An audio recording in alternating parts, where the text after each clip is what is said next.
Welcome to the Scale Model Podcast. In this podcast, we aim to entertain, inform, and promote the hobby of scale model kit building with interviews, reviews, and news about the hobby. The podcast is available bi-weekly where your favorite podcasts are found, including iTunes, Google Podcasts, Spotify, and Stitcher. You can also get it from our website at scalemodelpodcast.com, where you can find show notes, photo gallery, and so much more. You can also subscribe to get notifications on all our updates, new episodes, and video content. Please support the Scale Model Podcast on Patreon. Patreon supporters enjoy early access to content and exclusive contests. Your Patreon support helps us to offset hosting and other costs to bring the podcast to you.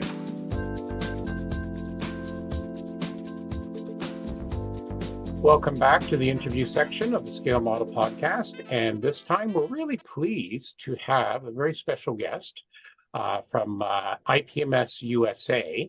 Namely, the president, and maybe I'll say president, chief bottle washer, all the other duties is assigned, Mr. David Lockhart. How are you tonight, David?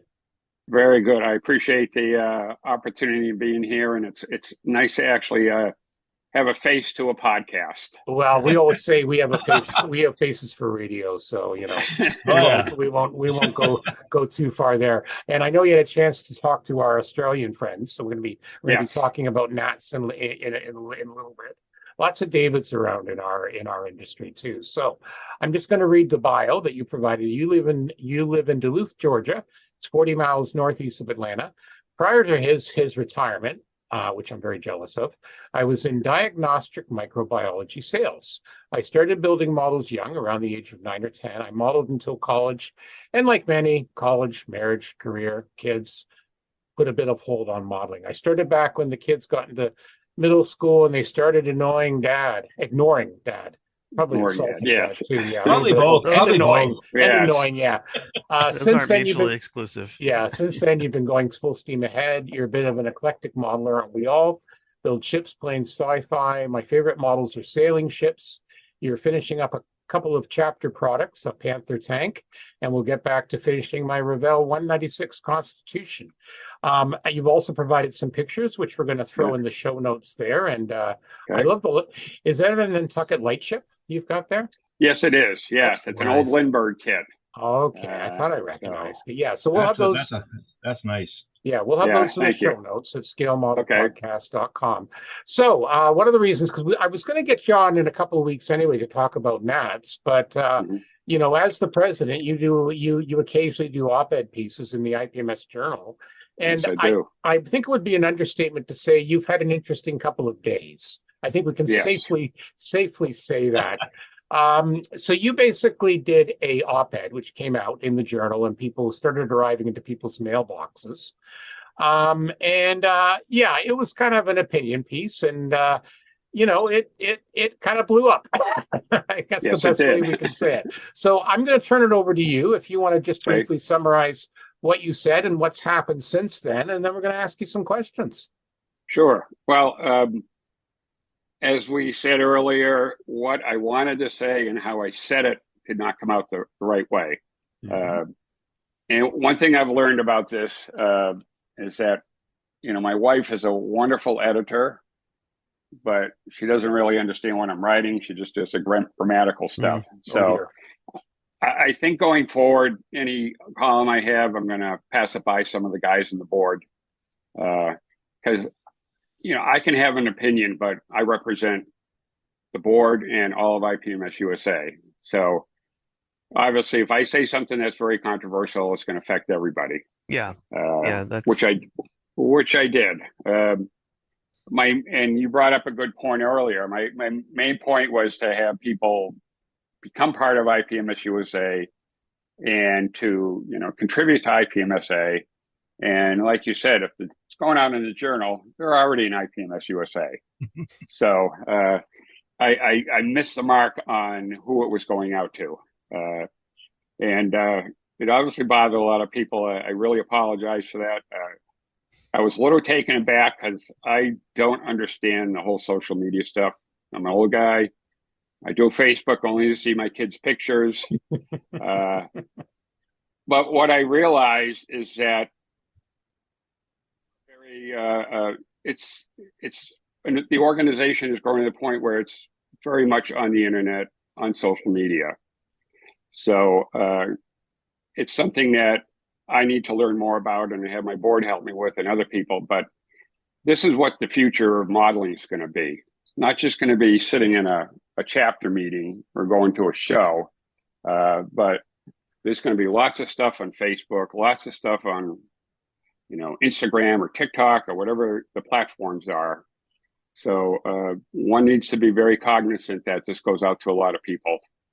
And lesson learned, I still have a lot to learn about it. And I certainly have worked hard to work in IPMS, and I want to continue to.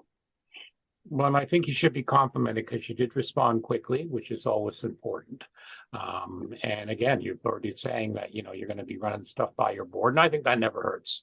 I was president of my local IPMS chapter here for the last couple of years during COVID. And, anytime I didn't have a case where I had to think about something controversial, it's always a good idea. Run it by someone else. It's like,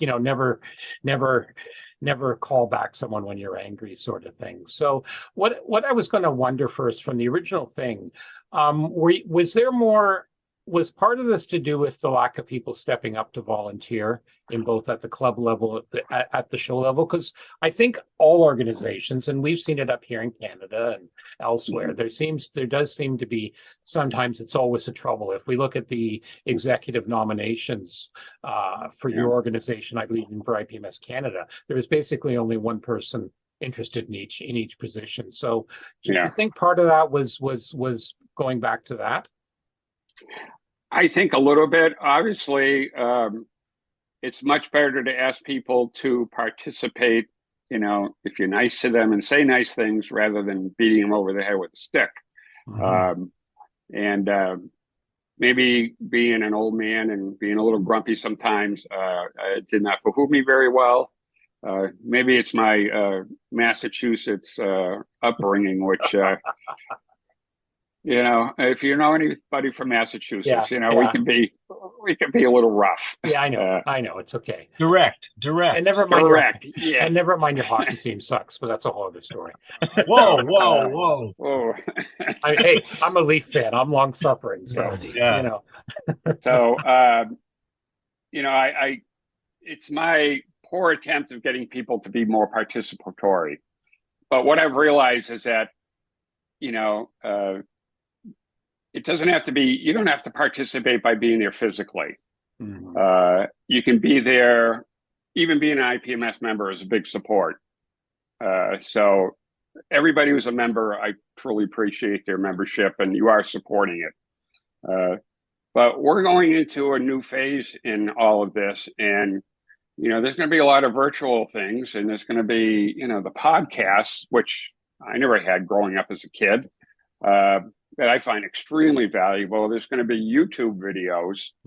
So there's going to be a lot of ways that people can contribute, and they don't have to be at a meeting, because there's a lot of members that we have in our organization that live in very remote areas. Yes. And I'm sorry if they thought I was slamming them, but I wasn't. But, there's got to be a way for them to be able to participate or contribute and to be of value if they want to. So there's things that we have to learn how to do. And one of my goals going forward is I would like to have maybe 4 or 5 regional Zoom calls for people that are in the middle of nowhere or remote locations, that they can come and have a monthly meeting. I mean, we did it during COVID. We had monthly meetings in COVID, and Zoom worked extremely well. So let's take that to people who are out in remote areas and let them actually be able to participate, virtually. Yeah, it's an excellent idea. One of the things, it's one of the things we did as a club here in Canada during COVID, and we still do virtual build nights. But one of the other things I found that was interesting is, again, you've heard of the show Wonderfest, which we're great supporters. Yes, They did the first year of COVID. They had to cancel at the last minute. So they actually did a virtual show, online, called WandaFest. And they had people contribute pictures. But what was the thing I found most interesting coming out of that? there was a lot of people who entered kits. And again, either due to distance or they've got social anxiety or all that, they were able to participate. And it's something like, for example, our local group, we live stream our meetings. We have a separate membership tier for people who can't make it. So I think COVID's definitely helped bring that forward. And I think that's an awesome thing to think about. And, you do have people both on your board and within your ranks, and within the modeling community. Because as you say, the internet's just changed our hobby. And I look back to the National Model Railway Association. They had a new guy come in, Gordy, and he's done that as well. Like they're very much a lot of virtual stuff, and because again, you're not going to fight it, and especially with as you say, us older guys, we're eventually gonna go to the great hobby shop in the sky, and the younger modelers, whether they're Gundam or sci-fi or aircraft or that, they're finding other ways. So. And it's a challenge, I think, with IPMS organizations everywhere. They're going to have to come up with what's relevant. So I was going to say, you've already kind of answered my next question, which was, you talked about you don't have much experience with social media, and I basically had, do you plan to make changes to the communication policy? You've mentioned that, with respect to social media and communications, to better align with the reality of social media. It sounds like you've seen that now. And again, I think, definitely more ways to get the word out is awesome. Well, we one of the goals in our board, and we discussed it, is that we're going to have a social media director position. Good. Within our board. I mean, IPMS is growing in places that, like an old guy like me, an older generation, doesn't really understand too much or doesn't know where to go. So, it's a very powerful tool that we can reach out to other modelers. And we really value one thing about this whole episode and I have been reading all the Facebook comments, good or bad, is that, everybody has an opinion, everybody has suggestions, and we want to be sure that we value them all, and we want people to let us know what's interesting them, what's bothering them, what suggestions they have, because we're not just an 8-member board that is an ivory tower. We're modelers just like everybody else, and the organization is not going to be successful unless we get input from everybody. Exactly. The Jeff, one thing I will say, Dave, is for all the challenges you've had in the last couple of days, I have to bet that your column has inspired more discussion about IPMS than anything in the last 10 years. So there has been a lot of dialogue. There has been a lot of ideas being shared, and so, I mean, definitely there are probably some things that could have been said differently, but at the end of the day, there's a big discussion going on now, so not so bad. Yeah, I think it's opening eyes, especially for myself and maybe others, that there's a lot of people out there that really are passionate about their hobby, passionate about IPMS, and we've got to tap into that. There's a saying, any news is good news, but I mean, you want to have good, any news is news, or whatever the saying is. Any publicity is good publicity. Yeah, that's it. But you want to, I think coming out of this, I'm going to be a better understanding person about this, and hopefully that the membership will understand that we're here and we want to hear from them, whether they're on the board or whether they live in the middle of a very remote area. And I think there's opportunities for everyone to participate in different ways, whether it's like you say, going to a show, a Zoom meeting, and as I said, I'm going to send you some links when we're done, just some of the comments I found it most interesting, and I think it's worth you and the board reading. Anyway, so hopefully you'll find that you'll find that helpful as well. One of the other things I found was, and again, here's something just because I think it would be a good thing to promote, because up until yesterday, I had no idea it existed. And I've talked to some other people and they didn't. And that's the review section on the IPMS website. I had no idea this existed. I've never seen it under a search engine, and it is an absolute, treasure chest of information. It's updated very, very a lot. Currently, there is goes back to 2009, and it's massive. It's huge, and it's a good resource that, in my own personal opinion, it's underutilized. So I'm sure your social media coordinator and, when they come on board, there's something there you can really, I think, really advertise, because that's something I had no idea that existed. And our first vice president, Phil Pierce, is in charge of a review board. He's done a superb job. Yeah. And like you said, unless you know where to go to see it, it's on the website, but that doesn't mean that everybody's going onto the website. People use search now, basically, David. Yeah. But also that's a perfect sort of thing to cross post into other groups and everything. It's a great idea, because your social media can be part of everything. So Starship Modeler, post science fiction reviews on that site. It's an open page. Yeah, exactly. I think that was what was interesting to me reading a lot of the commentary. Some of them were just diatribes, frankly, but most of them were thoughtful pieces where they listed the issues that they've had with IPMS USA or IPMS in general. And I thought one of the things that came back was, okay, the whole point about IPMS now is, how is it relevant in this modern age? It was formed in 1963, 64, and that was a magazine era. That was before Fine Scale Modeler, and now we're in an electronic era. So there's a whole different way of communicating with members or people who could potentially be members.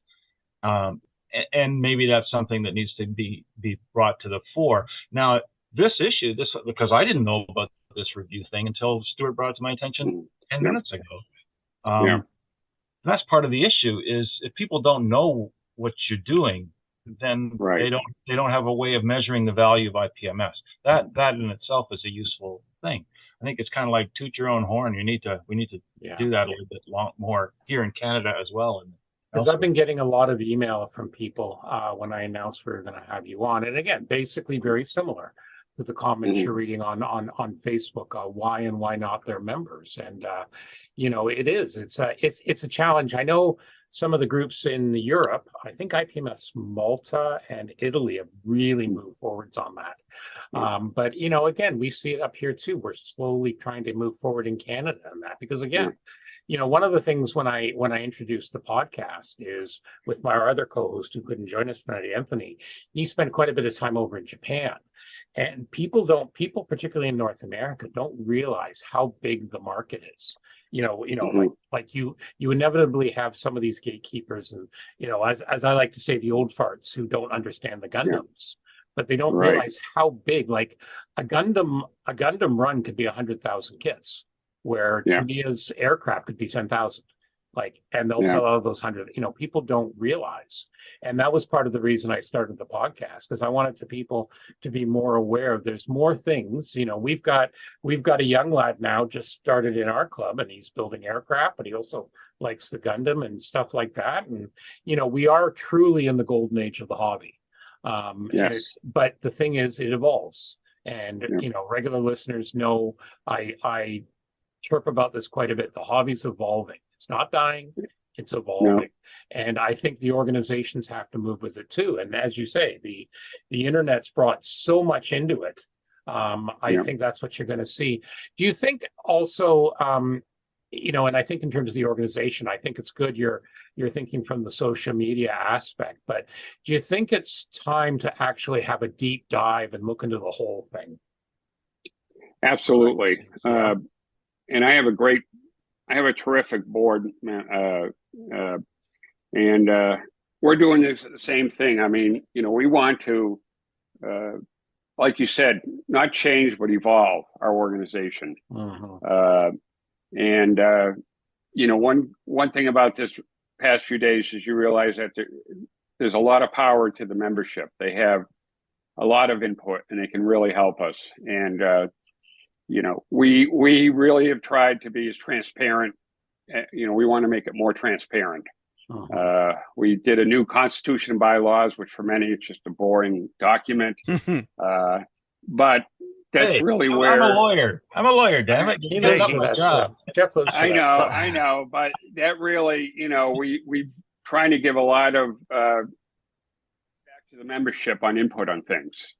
That it's not just the 8 of us or a few people here that do it, but it's really the membership that decides. So, and it's interesting you mentioned Gundam, because we're trying to expand into that realm. We're trying to attract people. They had a real success at the Northwest Scale Models show up in Seattle. Yep. And then we have Commie Fest, which is in Denver. Yep. So we want to bring in people like that, but you're not going to bring them in like we did with the other guys. So it's different. It's different. It's very different. So we're going to really work hard to try to expand and encourage these people to become part of us. Well, and one other thing. Sorry, go ahead, Terry. No, it's a different, maybe a little different culture, but it's a new culture. Yep. And it's one that don't realize necessarily that this whole environment exists. Yeah. Right? And it's tough for an organization not to become complacent, right, and slowly dwindle down and die. And a lot of clubs, that happens. People move out, and now you're half the size. How do you get more of them? And how you get more of them is reaching out, and that's a lot of work. It's and a lot of trying to figure out what it is. But you got to meet people where they are, to bring them into your fold. Well, and we should also indicate the challenge is, it is all these organizations, they're volunteer run. Other than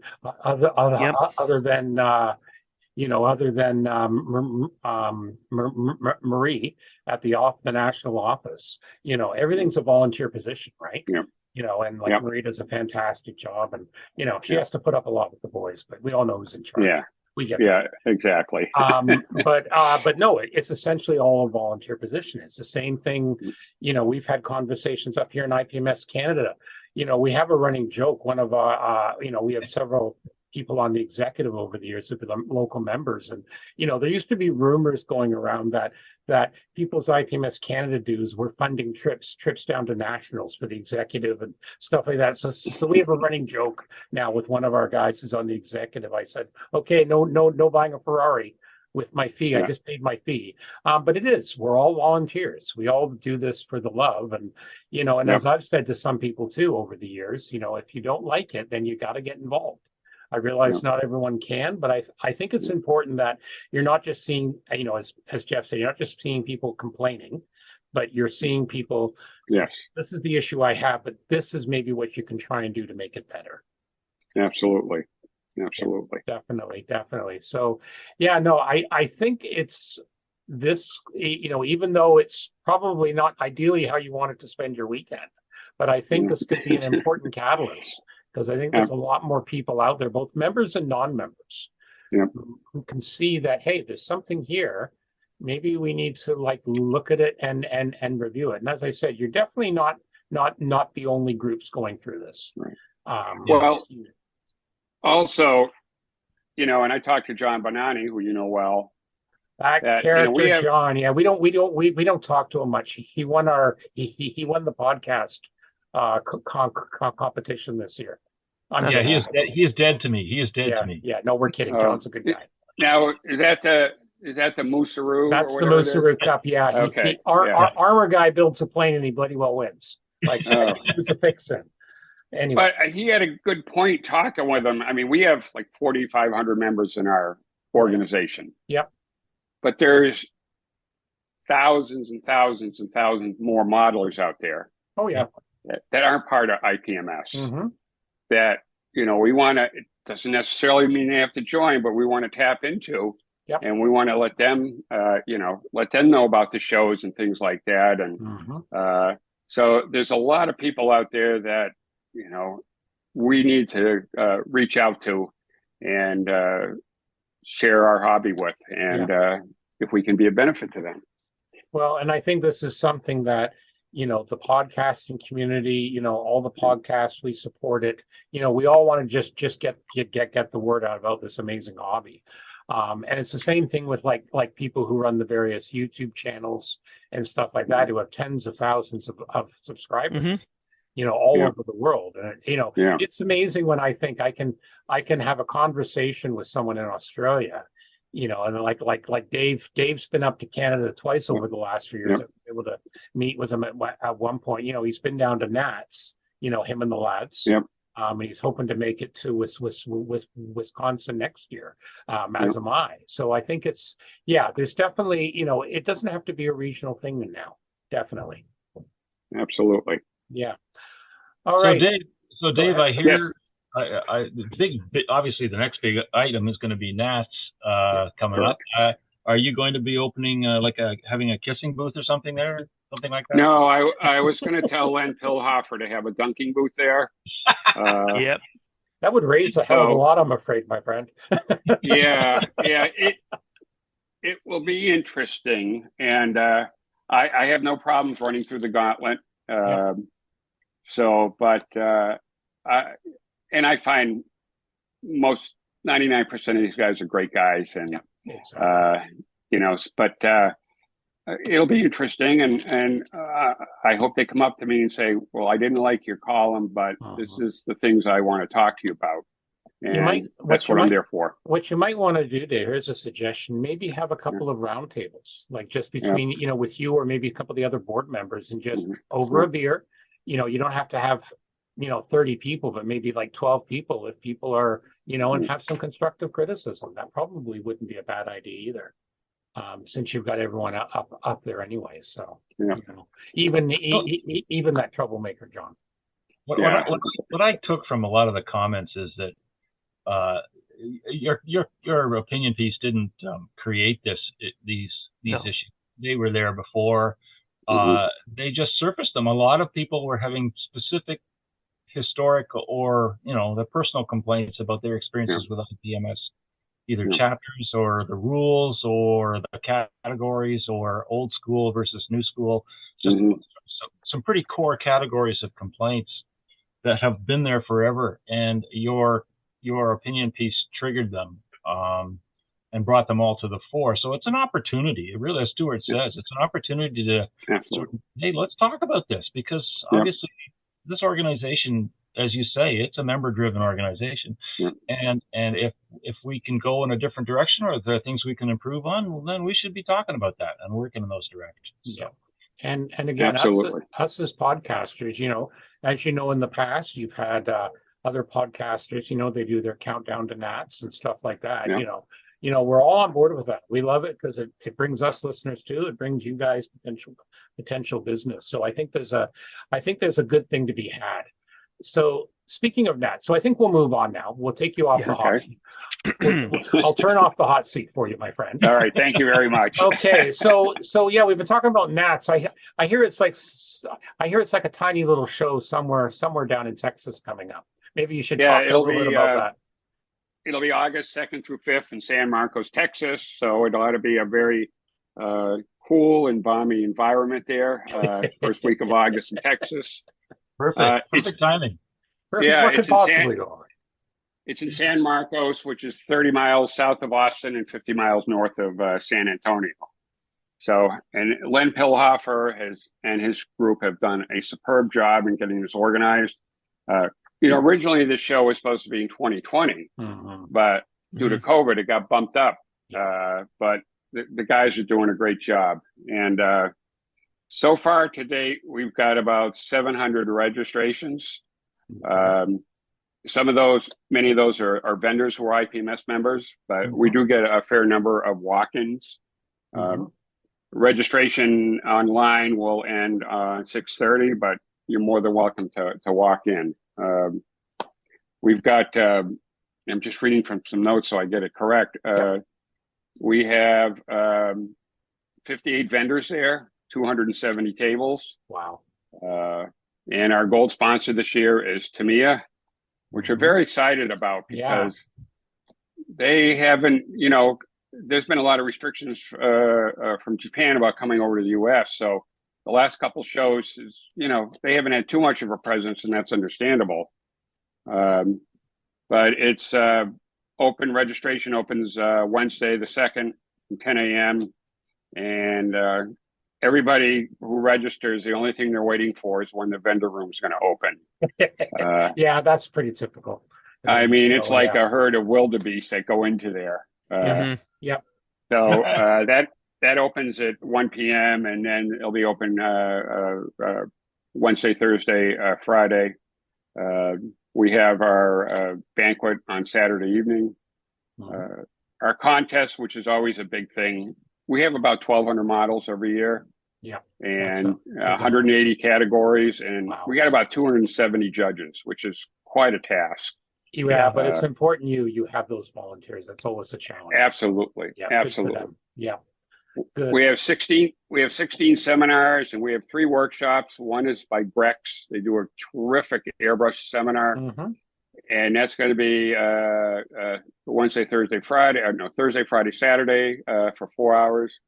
Rick Lawler does a great seminar in diorama-based design.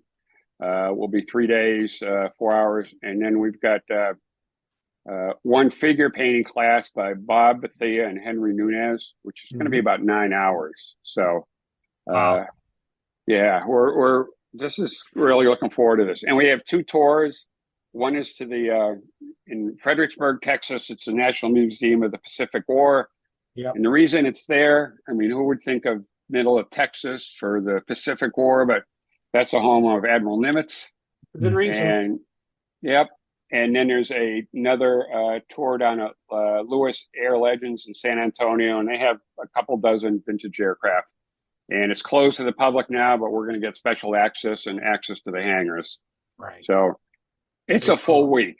You know what? And it's a lot of people come every year and they love it. I know one of your other board members and my fellow podcaster, David Knight, he just looks forward to it every year. It's the absolute highlight of his year. He gets pumped. We had him up here at one of our large Canadian shows, him and Mike from Plastic Model Mojo, and they had an absolute ball. But you know, he says, other than that, he says, I really look forward to it every year. Absolutely. It's a great event. And, it's interesting because last year was my first year as president and I didn't know what to do, but I had the best time meeting people. I mean, my whole goal is just to meet people. Yeah. And so it was, it ought to be interesting this year meeting people, but I think it's going to work out pretty good. I think you're going to be fine. I think, as you say, people are good, and I think it's going to be, absolutely wonderful. So what's the website for people if they want to find out more about this? It's NATS, N-A-T-S 2023.com. Okay. So NATS 2023.com. All right. And go ahead. I just want to let people know, our base hotel, the Embassy Suite that's connected to the convention center, sold out in minutes when it popped up. But we have a lot of other hotels in the area, and I tell people register and they cancel at the last minute. Yeah. So don't get discouraged. Check the website, check the local hotels, and you might be pleasantly surprised. But we will have shuttle services between the hotels. Excellent tip. So it's going to be a great event. I think and people I do know they bring an extra empty suitcase. Absolutely, yeah. I was telling David Goldfinch that when I come home from these, I don't want to get in trouble buying too many models. But I had a habit of just putting a used raffle ticket on the model and telling my wife I wanted a raffle. Okay, yeah. Oh no, Slado. You're not supposed to. Now it's out, man. Sorry. Yeah. She might be on to you. Yeah, she figured it out pretty quick when she looked at the side of the box and there was a price tag. So yeah, damn it.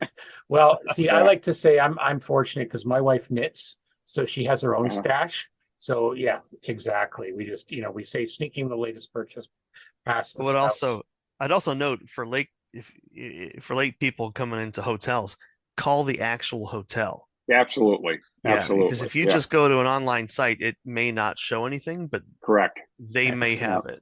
Excellent. Good point. Excellent point. Now, the other thing I wanted to briefly mention is that, even though we're not through 2023 yet, 2024 Nats is going to be up closer to Canada, up in Wisconsin. Absolutely. So I can't wait for Madison. Yeah, Madison. Now, I think I read something. Did I read something? The locations changed slightly. They had to change locations. We did, but until we have the official signed contract, we don't want to let the cat out of the bag. Okay. All right. I think people are going to be very pleased with the new location. Excellent. And Madison is a great city. It's just a beautiful city. It's at the Capitol Brewery Beer Garden. That's where it is, absolutely. Right? I'm there. If you like, I'm sure the like beer and cheese. Yeah, I'm sure the Plastic Model Mojo will be very happy to hear that. That'll be their base.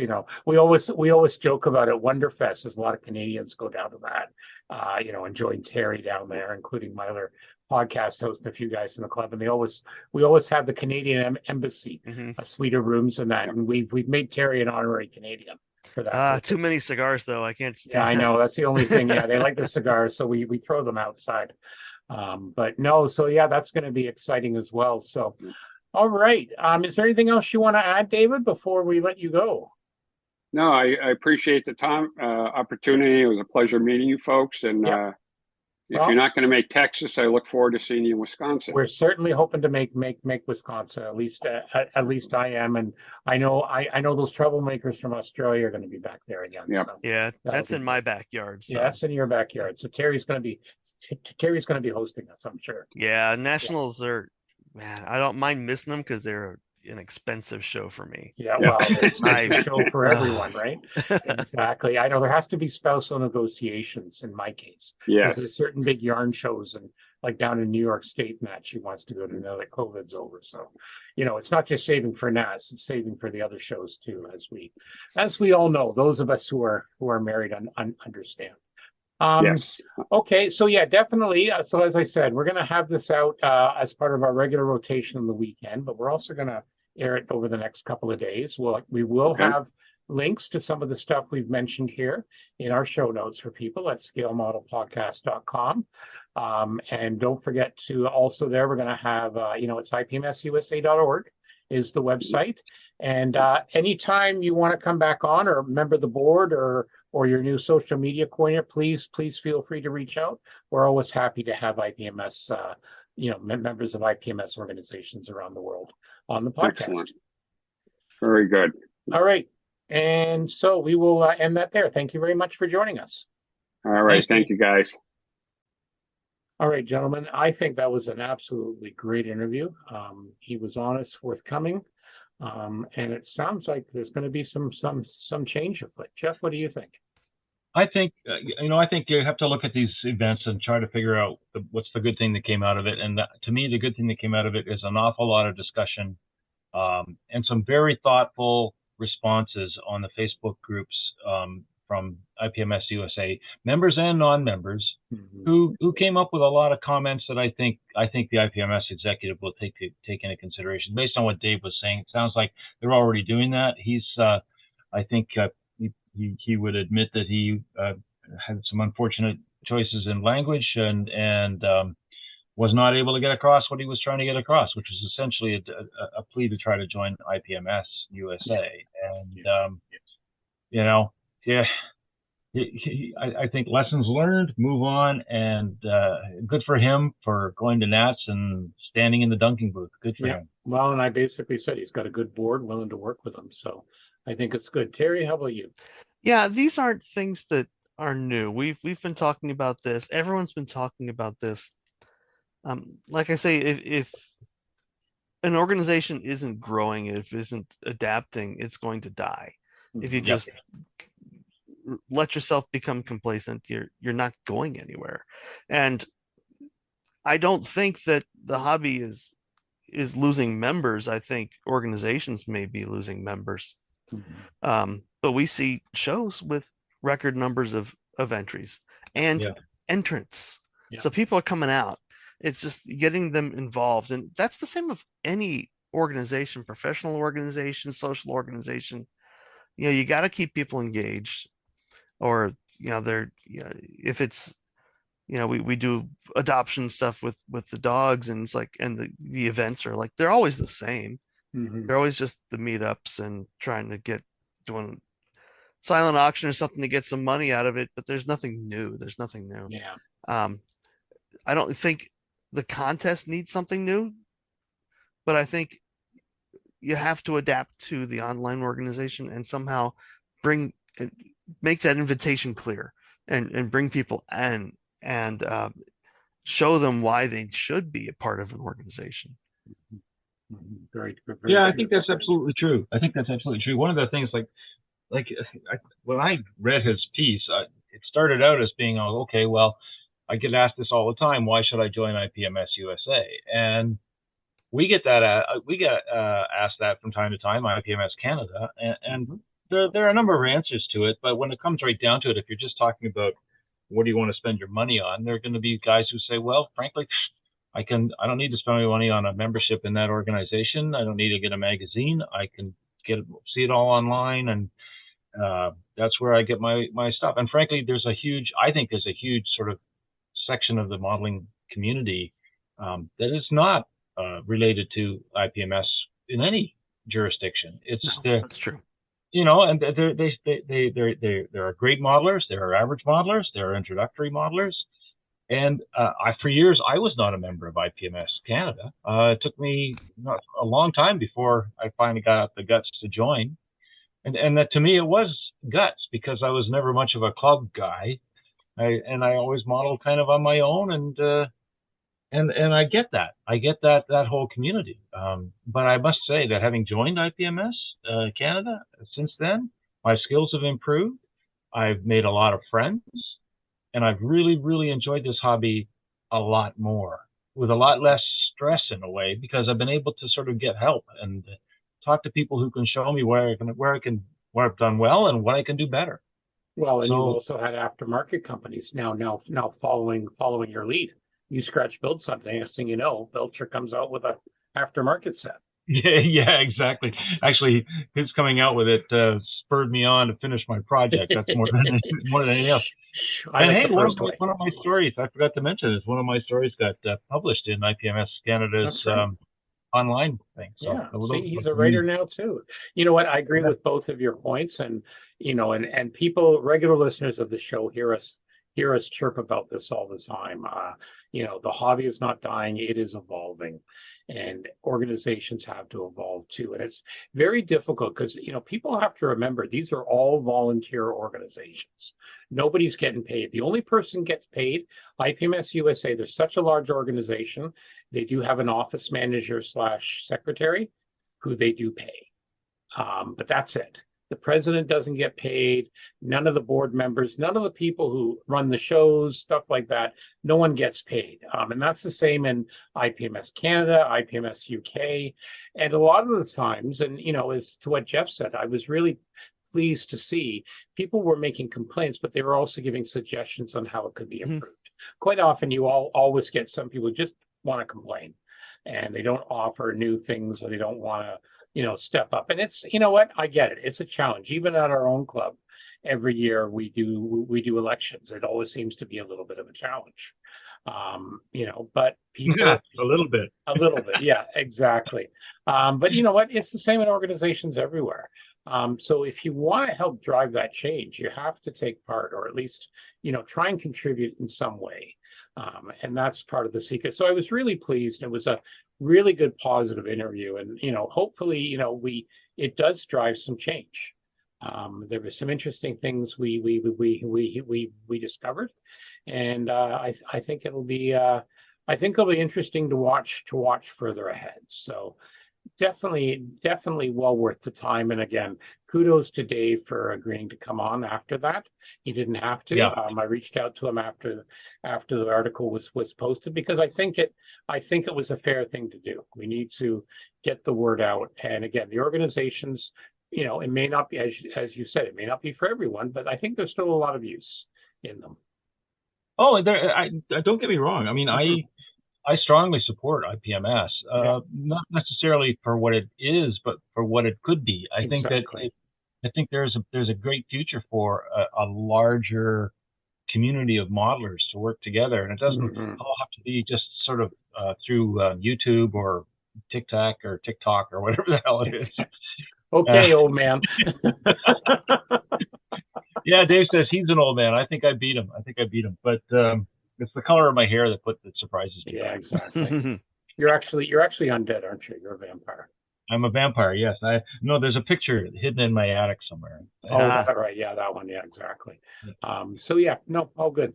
Okay. No, kudos to Dave for having the guts to face up and get engaged and listen, and that's the takeaway. That's good to see. Yeah, exactly. Thank you for listening to this interview excerpt we did with David Lockhart of IPMS USA.